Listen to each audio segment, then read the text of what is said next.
Good morning students.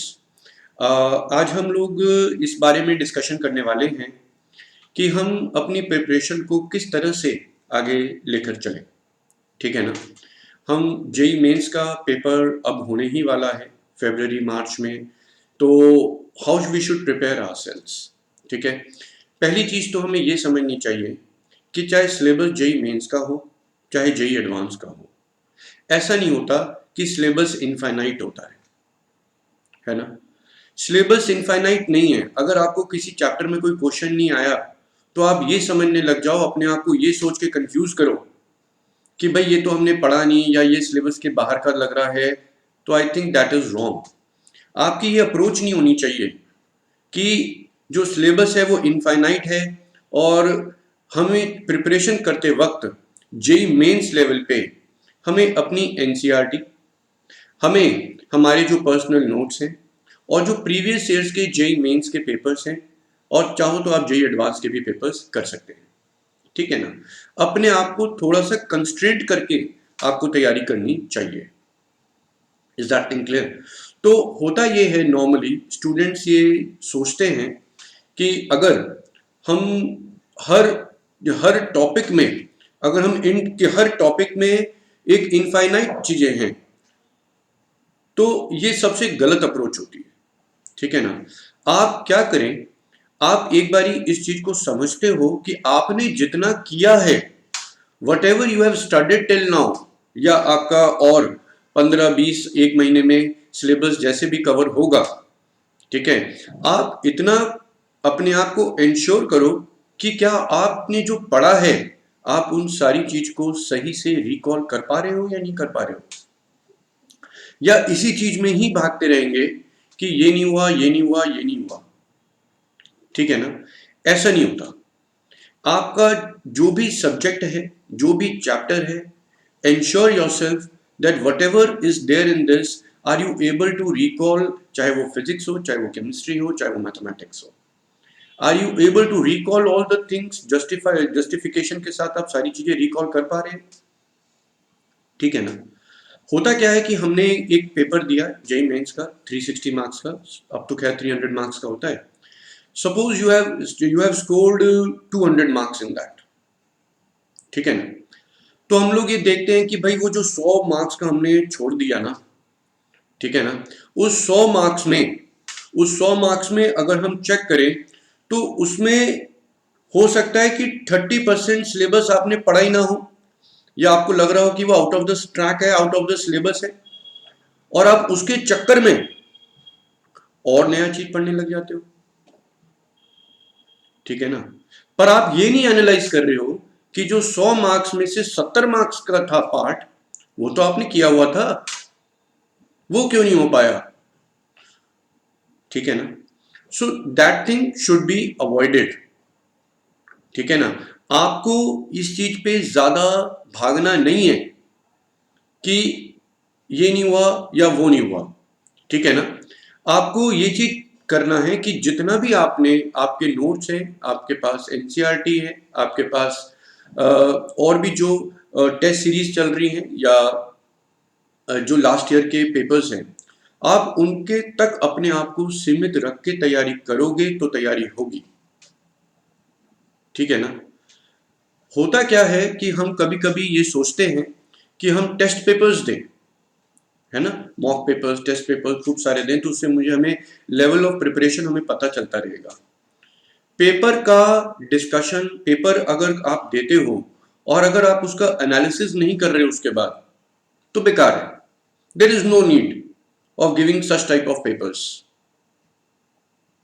Is that thing clear? आपने जो नहीं किया, आपसे जो क्वेश्चन नहीं हुए, आपने उसका अगर एनालिसिस नहीं किया, सो इट इज वेस्ट। ठीक है ना।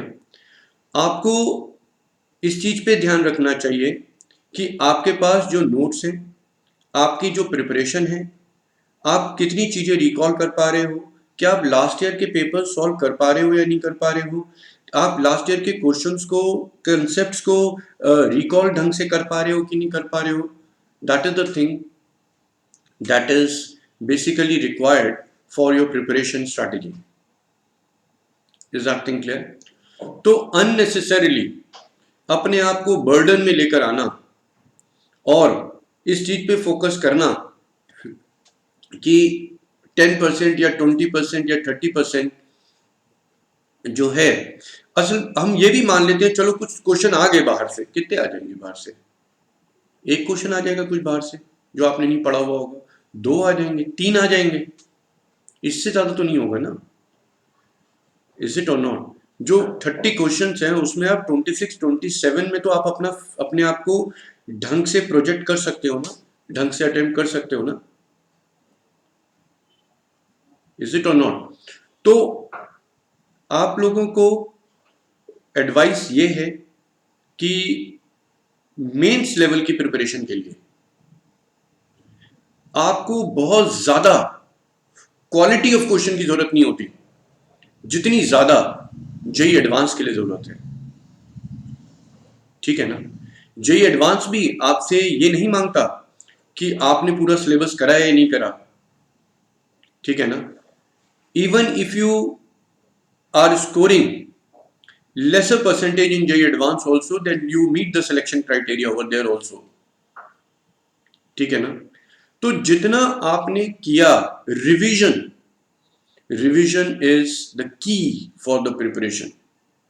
Whatever you have done, that you should be able to recall all the things. Whatever you haven't done or will not be done, और हम आपने उतनी आपको टाइम नहीं मिल पाया या whatever be the reason it may be, आप उस पर फोकस मत करो। ठीक है ना?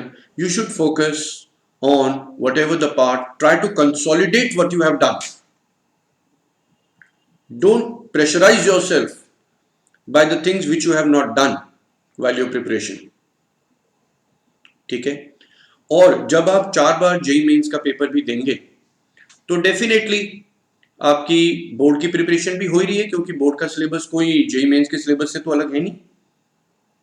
और दूसरी बात यह है कि आप जितना जेई मेंस के चारों अटेम्प्ट देंगे, जैसे कि मैंने अपने प्रीवियस लेक्चर में बताया था, it is definitely you will get the chance for the JEE advance. JEE advance की आपकी प्रिपरेशन एनहांस ही हो रही है, इंक्रीज ही हो रही है। ठीक है ना? तो दीज आर द थिंग्स।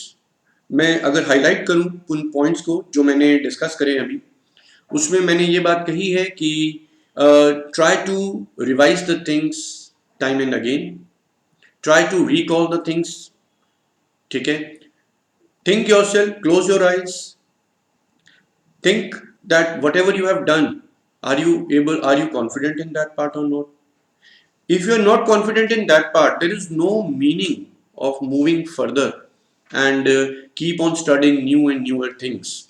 कभी कभी ऐसा होता है कि हम लोग पढ़ रहे होते हैं, कुछ कर रहे होते हैं, कुछ हमें नया क्वेश्चन मिल जाता है, कुछ मिल जाता है, ठीक है, उसको बाद में देख सकते हैं, कोई दिक्कत नहीं है। ठीक है ना? बट मेंस लेवल के लिए आप इन बातों का ध्यान रखो। ठीक है? I think you will all be doing very good in your upcoming exam. Best of luck from my side. Thank you.